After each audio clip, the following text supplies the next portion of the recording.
France's most famous palaces, the history and legacy of Versailles, the Louvre, and the Tuileries, written by Charles River editors.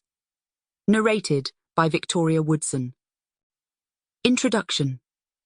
Since the earliest days of civilization, people have built homes not just for shelter, but to proclaim their status in the world.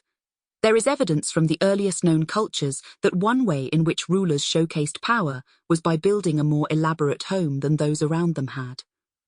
Through the centuries, as homes grew larger and better furnished, those in charge had to make their homes even larger and furnish and decorate them even more, to the extent that by the time of the Middle Ages, some homes were actually castles designed to withstand combat and allow entire communities to survive attacks by invaders.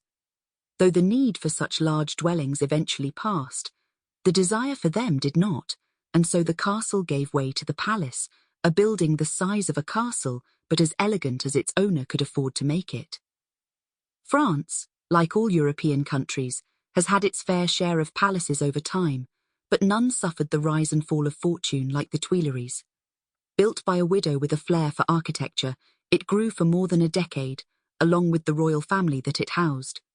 Then, during the French Revolution, it fell from grace with that family and even became a site of execution, its famous gardens providing the background for the infamous guillotine.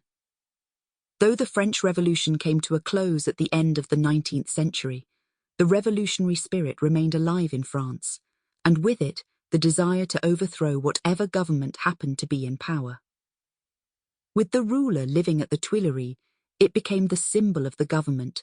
So in 1830 and again in 1848, crowds attacked and pillaged the palace.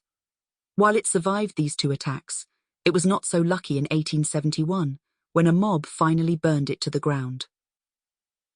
Today, all that is left of the once glorious Tuileries is its extensive gardens, a place that still provides a touch of beauty and calm in the midst of a bustling city. So popular are these gardens with Parisians and tourists alike that there is some talk of trying to rebuild the palace itself and to recreate its glory and elegance. While many feel that this would be like trying to catch lightning in a bottle, given that the heyday of palaces is well in the past, others believe that getting in touch with the past and its slower, more gracious style of living would still appeal to modern generations. For the French and those who study their history, Versailles is a symbol of, as Charles Dickens once put it, the best of times and the worst of times. It was here that the Sun King, Louis XIV, built a palace worthy of a great nation. Sample complete. Ready to continue?